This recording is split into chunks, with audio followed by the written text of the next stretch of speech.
So whether you're a beginner or professional musician, practicing is a very big part of our musical journey. I'm sure all of us have gone through the feelings of being stuck in our practice, not able to solve certain problems, and also feeling like we have wasted time after spending hours on our practice.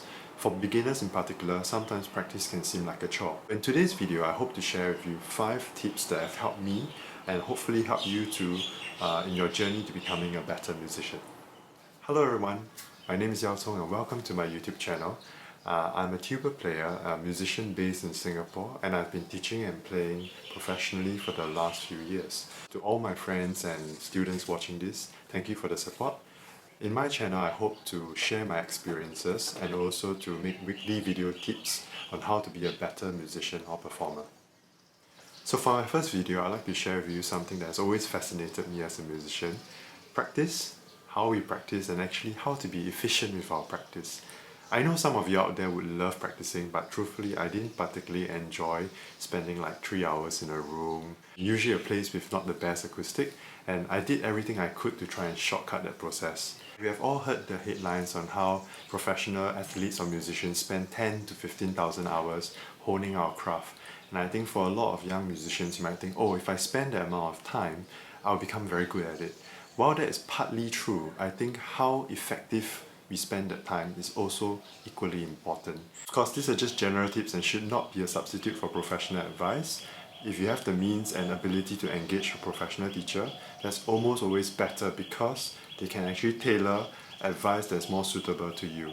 And on to tip number 1, which is start away from your instrument. This might sound really strange because as musicians we all want to play our instruments as much as we can, but I think there's actually a lot of value in starting away from an instrument. Let me explain. On a very beginner level, what I've noticed is that a lot of students jump straight into the notes. So things like the key signature, the time signature, any tempo markings, dynamics, phrasings, these are things that they don't necessarily always notice. And to me, actually, some of these things are as important, if not more important, than the notes alone by itself. Look for all these details, make sure that they are not missed out. Maybe start to make some decisions on phrasing, where you're going to breathe, and also maybe if you can, try to sing what you see on the page. If you're not able to sing in pitch yet, maybe try to sing the rhythms. Think musically, start to make some decisions like this. For more advanced students who have really got some of these basics down, I still think that there is value in really thinking through your practice before you play your instrument, because what I notice is that if I don't do enough of the prep work before practicing, I take the first version that comes out of my instrument, and whether it's good or not, that becomes my default way of playing. And if you are a genius, that actually is not too bad. I guess it's really quite a good version already. For the rest of us, the first version will probably be not the version that we want, so we end up practicing this without considering all other ways. So when I was a student, I remember on my longer train journeys, I'll definitely bring along a new score or new study that I'm working on and use that time, like 30-40 minutes, to actually make all these decisions. What I notice is just by doing that, it actually speeds up the process when I get to my instrument. And the other added benefit is that I can actually check whether the version in my head and the version that comes out of my instrument is similar. So actually over time, by doing this more and more, my inner hearing actually got better.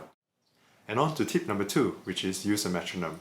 I guess this is something that most of us know already, but it's wrong of me not to include in a practice tips video. To be honest, this was one of those tips that didn't immediately came to mind, not because it wasn't important, but because it's something that is so ingrained in my practice that I don't actually think about it so much.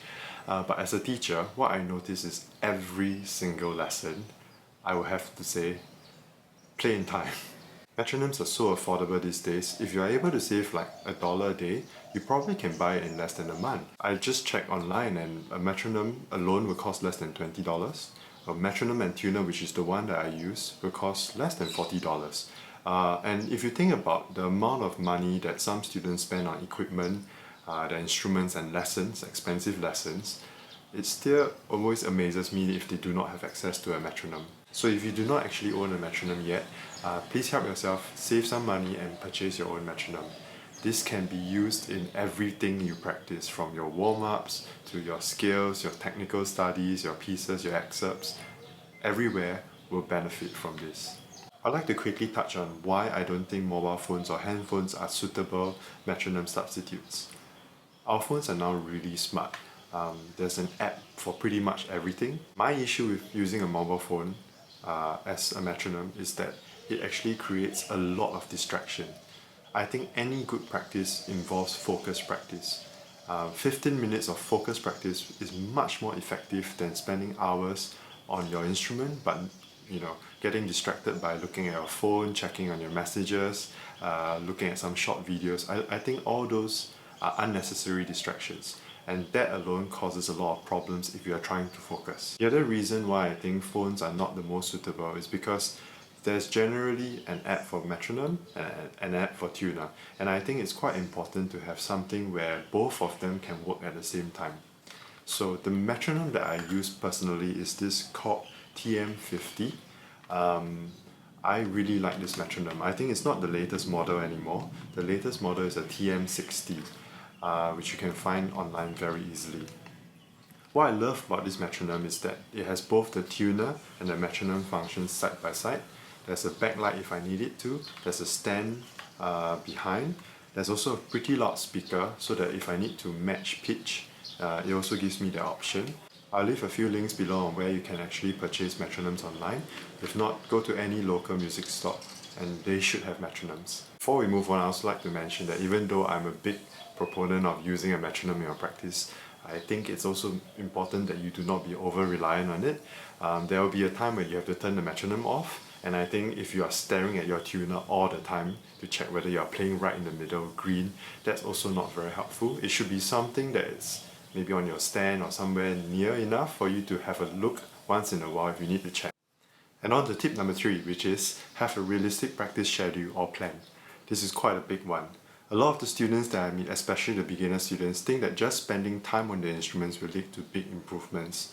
But actually with no structure in place, the improvement will be very slow at best. Our goal as musicians is to actually build a realistic practice plan and stick to it. So I think the first thing we need to do is to find out how much time we can afford to practice. Remember that consistency is the key here. Practicing an hour a day is much better than practicing 8 hours on a Saturday, for example. So after having figured out your practice schedule, the next step we should work on is to allocate time for the different aspects of practice. Your warm-ups, your skills and studies, the pieces and excerpts that you are working on. This can all be adjusted based on what your near-term goals are. I always share with my students to actually compare our practice to how athletes prepare for a competition, just like how a basketball player wouldn't play basketball all the time, but actually do work on warm-ups, drills, and all the different techniques, tactics that they have to prepare. As a musician, we have to do a similar thing. It's also important not to have unrealistic aims. There are certain things in our technique that will take time to develop, and by having unrealistic aims, self-doubt starts to come in and people do give up a bit too easily. Baby steps are more important. Don't rush the process. Take more time on things that are difficult and actually measure your success based on your practice plan. I also see a lot of students sometimes compare with their friends, and that's not very healthy because sometimes people just learn faster and we should work on things on our own pace and make adjustments along the way. The great news is after you get better at planning your practice, there are just so many good spillover effects to other aspects of life. Things like preparing for an exam or allocating time for any certain task. You just learn how to be a lot more efficient, and I think that overall everybody should experiment a little bit with this. Tip number 4 is to isolate problems in your practice. We all know by now that just repeating things from the start to the end is not effective practice, and in fact, by practicing without fixing your problems, you are actually perfecting your mistake. So good practice would involve actually quite thoughtful practice, and what that means is either preempting mistakes from happening or identifying problems the moment it arises and fix them. So after you have figured out the precise location of all the little problem spots, we should seek to solve this immediately. The easiest way to do is to, of course, lower the difficulty. So things that you can consider are perhaps playing notes of an easier register, playing things a little bit slower with an easier articulation or an easier rhythm, for example. Then from there, we can ramp up the difficulty and make things harder. And for me personally, I like to do something that's harder than the original material so that when I get back to the piece, that original material becomes so much easier to play. and I think that really helps in making my practice a lot more effective. I think it's also good practice to reflect on things that you have done, things that work and things that didn't work, and how you can improve your practice procedure at all times. It is also worth mentioning here that it is not true that top musicians make no mistakes at all. The reason for their success is actually how they handle and correct all the mistakes that they see, and probably a lot more efficient and effective than us. So I think we really have to learn how to solve problems, because this will lead to so much more accurate performance. Okay, and on to our final tip, which is to remember to schedule breaks. If you're doing good and focused practice, you all know that it takes a high level of concentration, and without breaks in between, it's very hard to keep up to that intensity of practice. I also like to mention that over-practice is very real. If you do too much over-practice over a long period of time, that can lead to a lot of negative consequences and burnout. If you are practicing consistently, like say 3 to 6 hours a day, I think there's a lot of benefits in taking a day off from time to time. For me personally, when I was a student, I used to take Saturdays off, partly because the school was closed on that day, but I made sure not to waste that time and to actually look for inspiration.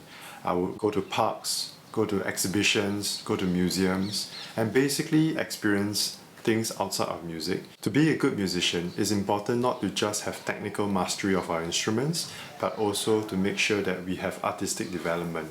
So I think music being a language is very important for us to find connections in other art forms and also everyday life experience. So I advise everybody, make sure you take some breaks and keep practicing fun. And those are the 5 practice tips that I hope can help you be a better musician.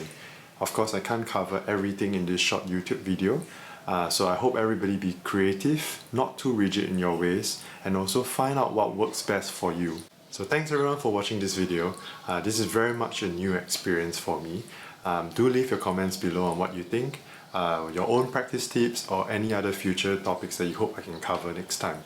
I promise to read all of them, and I aim to release a new video every week. If you found this video beneficial, do like and subscribe, and I hope to see you next time.